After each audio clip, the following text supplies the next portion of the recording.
Welcome back to Arkansas, where we try to make sense of the issues affecting Arkansans, and today we're going to do something a little different.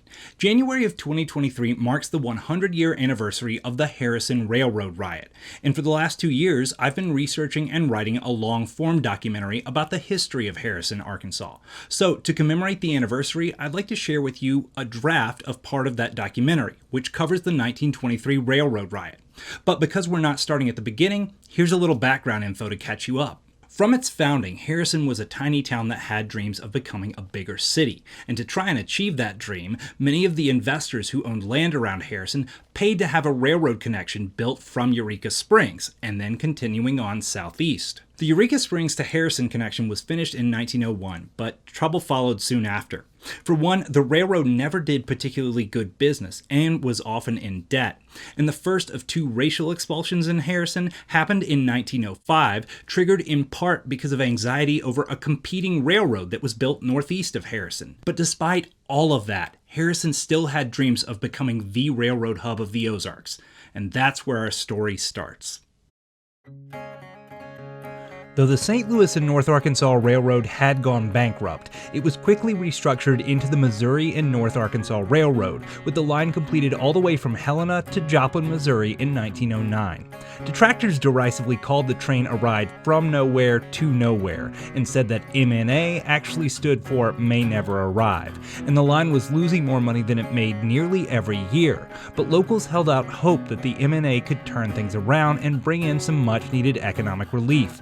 In 1911, the MNA was offering weekend excursion tours to Joplin, Eureka Springs, and Harrison, and as of 1912, the MNA was headquartered in Harrison. But struggling railroads weren't unique to Harrison. Railroad companies had overbuilt during the boom of the 1800s, and as a result, many lines ended up barely used. Around the time the MNA headquarters arrived in Harrison, nearly 1/6 of all railroads in the U.S. were in some form of bankruptcy. All over the country there were train lines with poorly maintained tracks, barely enough cars, and too few terminals. Meanwhile, rail workers were often underpaid and overworked in a profession with America's second highest fatality rate, only eclipsed by coal mining. Then, in 1914, World War I began. Though the U.S. didn't initially enter the war, it did serve as a major munitions supplier. As munitions productions ramped up, parts needed to be shipped across the country quickly and reliably, and the U.S. railroad system struggled to keep pace. Meanwhile, with their jobs now more necessary than ever, railroad workers' unions began demanding better working conditions and pay. To head off a potential nationwide strike, Congress passed the Adamson Act, which set a maximum 8-hour railroad workday and mandated increased pay for overtime. But the same year that act went into effect, the U.S. entered World War I as a combatant, and suddenly needed the already struggling railroads to carry troops and supplies for training and deployment. The existing infrastructure couldn't keep up. In turn, the federal government took over the railroads, repairing and upgrading them, with a promise to return them to private ownership after the war ended. For just over 2 years, railroad workers had both their first taste of 8-hour workdays and federally paid wages. Meanwhile, railroad owners lost their profits, and passenger service was severely reduced. The federal government guaranteed it would compensate companies for those lost wages, but did so based on their income over the previous 3 years. For an underperforming line like the MNA, that wasn't much help. Finally, in March of 1920, control of the railroads returned to their private owners. The MNA, still severely struggling, first tried raising passenger fares. But instead of increasing revenue, that just led to fewer passengers.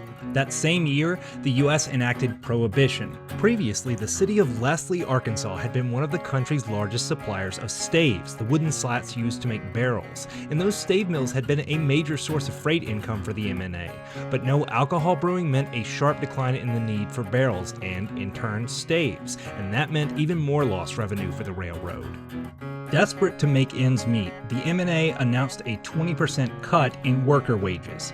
Infuriated workers all across the line decided to strike, and since the MNA headquarters was in Harrison, that's where the strike was headquartered too. The strike began February 25, 1921, cutting off passenger and freight services to cities along the line.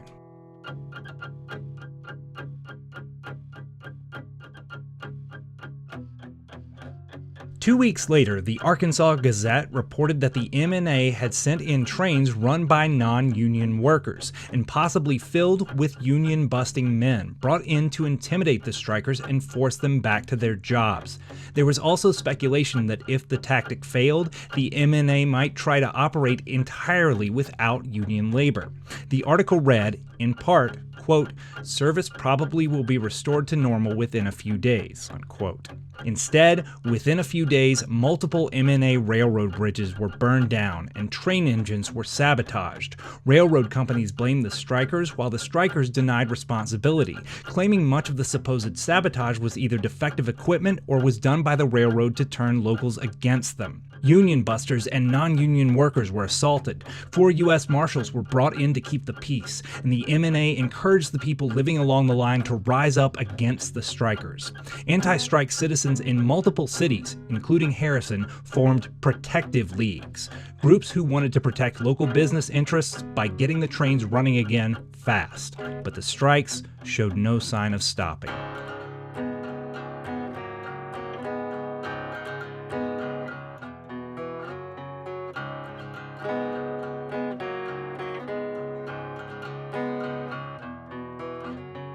By January of 1923, the MNA strike had gone on for nearly 2 years.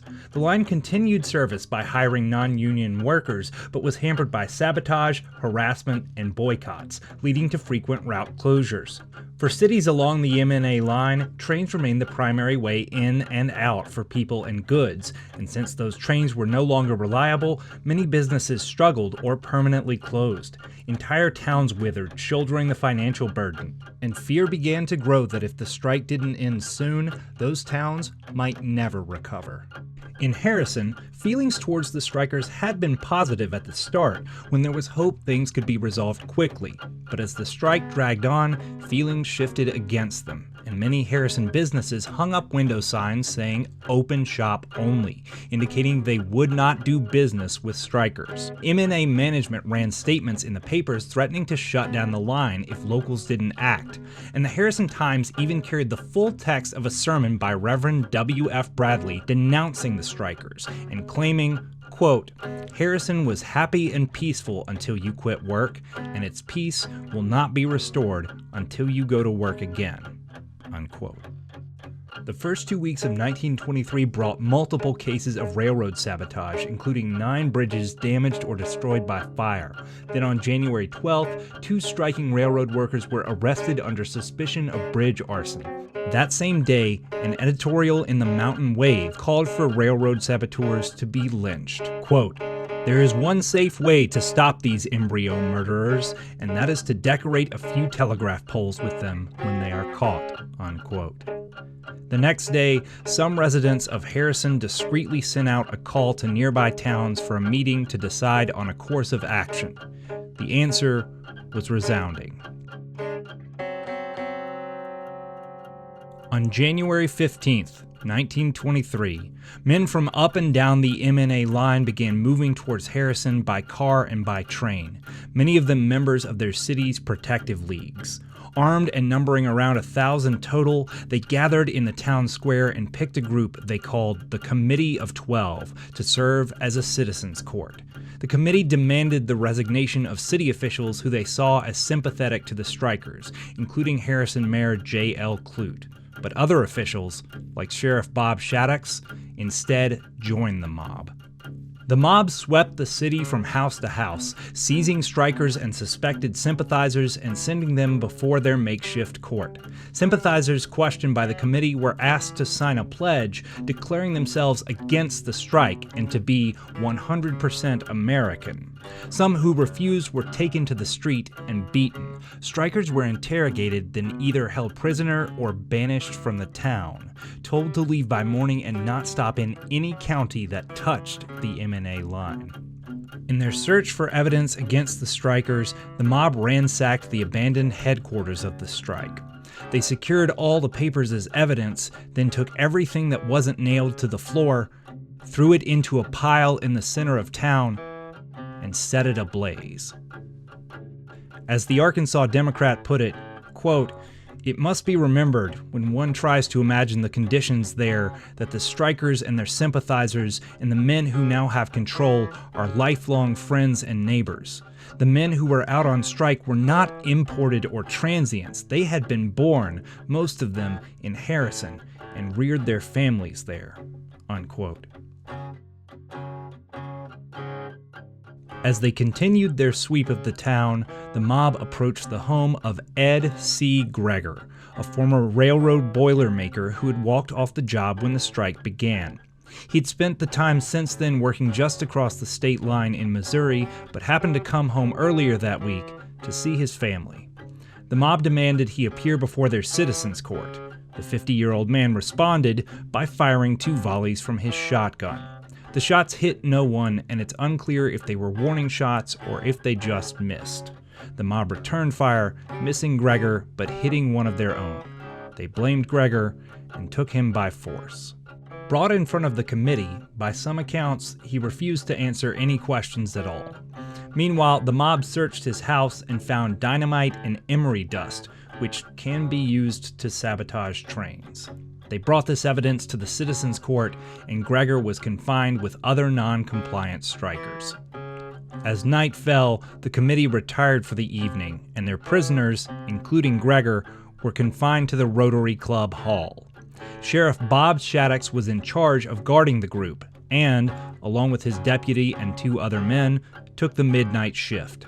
At 4 a.m., Shaddix rounded up some of the prisoners, excluding Greger, and marched them to a different location, leaving 3 new guards in charge.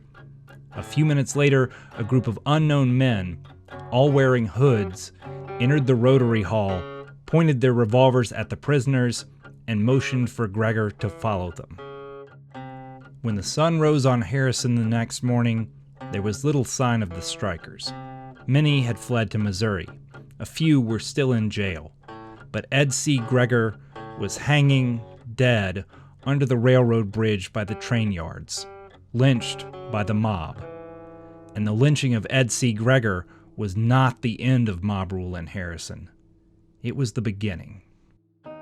The morning of January 16th, following the discovery of Greger's lynching, Harrison's Mayor Clute and 2 county officials sent a telegraph to Arkansas Governor Thomas McCrae. Quote, "Situation beyond control of local authorities in this county. 1 man hanged. We need help to control situation. Send company of militia at earliest possible moment. Answer." Unquote. That telegraph sparked a frantic series of events at the state capitol. Had it been any other time of the year, the governor could have deployed emergency troops himself, but because it was January of an odd-numbered year, the Arkansas legislature was in session, and the governor would have to request their permission. Over the course of just 1 day, the legislature was able to draft and pass an emergency resolution, form an investigative committee, and grant the governor the power to send in troops and declare martial law. Governor McCrae called up a division of the Arkansas National Guard, and a train was chartered to take them to Harrison. Finally, Governor McCrae sent a response to the Harrison Telegraph Office intended to reach Mayor Clute, indicating that help was on the way.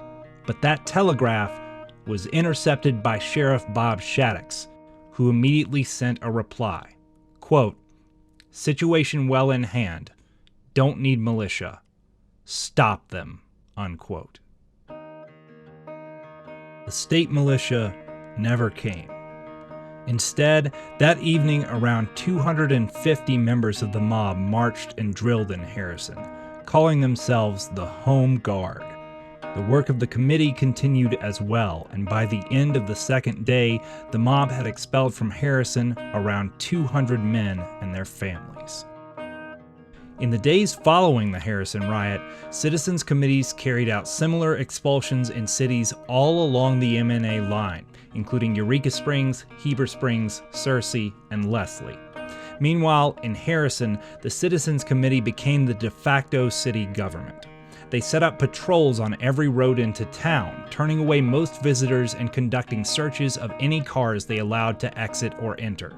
Both reporters and union officials claimed that telegraphs in and out of Harrison were censored.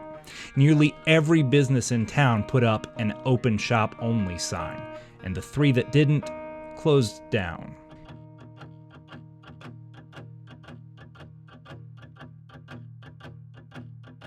It would be months before things returned to anything resembling normal. According to witnesses testifying before the Arkansas legislature, Harrison continued to expel strikers who tried to return through at least the middle of February. It was also in February that the city elected a new set of aldermen who then chose a new mayor, replacing the city officials the mob had forced to resign. And those new officials included high-ranking members of the Citizens Committee, guaranteeing their influence in the town for years to come. Between the 2 race riots of 1905 and 1909, plus the Railroad Riot of 1923, Harrison had expelled unwanted citizens 3 times in 18 years. And while other cities were involved in the Railroad Riots, Harrison had been both the flashpoint and the headquarters for the Citizens Committee in the months that followed. Both nationally and locally, Harrison began to gain a reputation. And that reputation was shaped by the press. The strike had captured front-page headlines across the country, from Buffalo, New York, to Miami, Florida, to Sacramento, California. The stories were so widespread, the coverage itself even became news. The El Paso Herald ran a story comparing coverage of the Harrison riots in 11 major papers, noting which stories favored the strikers and which favored the rioters. But local papers, particularly those out of Harrison, came out firmly in favor of the mob. They framed the riot as a successful cleanup and decried reports of violent expulsions and censorship as fake news. The Arkansas Gazette called the riot a righteous uprising, and the Arkansas Democrat went even further. Quote, "All in all, the whole affair is regrettable, but under the circumstances, it seemed unavoidable." In conclusion, citizens of Harrison don't refer to Gregor's death as a lynching, but as a suicide.